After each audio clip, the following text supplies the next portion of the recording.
Hi there, welcome back to another project update for my large scale Killa Kan. In this update I'll be working on what I guess I'll refer to as the eyes of the Killa Kan. This will include the viewing slot, 3 lights and what I'm going to take to be as some kind of laser targeting sight.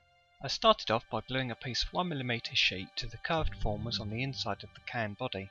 As always with these curved pieces, it was clamped and left to dry overnight. I then just filed the edges of the sidewalls to match the profile of the curve. Next I went on to make the viewfinder box. The top and bottom sides were cut with the same radius to match the curve of the back plate. The left and right sides were cut slightly wide, and then the edges were filed to match the curve once they had been glued together. I stuck the front faceplate with the viewing slot cut out to the curved frame. To produce the frame around the viewing slot I prepared 3 identical pieces from 1mm plastic.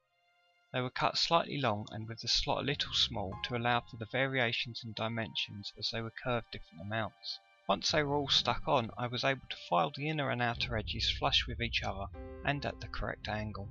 You'll see I've also cut the hole for the tubing that will form the targeting sight. Due to the curvature this had to be a slightly elliptical hole, so was filed to shape slowly, trying the tube often. I then added the 9.5mm tubing for the lights under the viewing slot. This tube has an internal diameter of 8mm, perfect to house the 8mm blue flashing LEDs I've purchased. Of course each tube had to be shaped to match the curved face. The pipework was created with 4mm tube. Again this involved a lot of careful filing to match up with the sides of the larger tubes. Next I added the rivets around the viewing port and the other fitting in the bottom corner. The targeting sight was made from some 20mm ABS tubing, which I capped with a ring of plastic card that I had cut the cross shape into.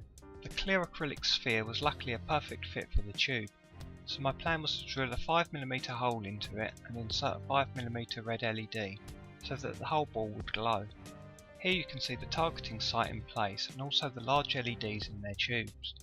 I had to file off the wider bases of the LEDs so that they would poke through enough.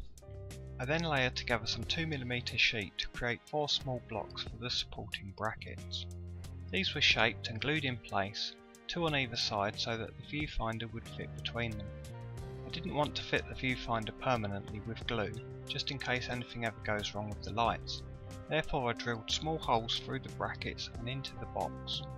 I superglued some nuts onto the inside of the box aligned with the holes, and after making some recesses for the bolt heads, the fittings will be virtually invisible once everything is painted.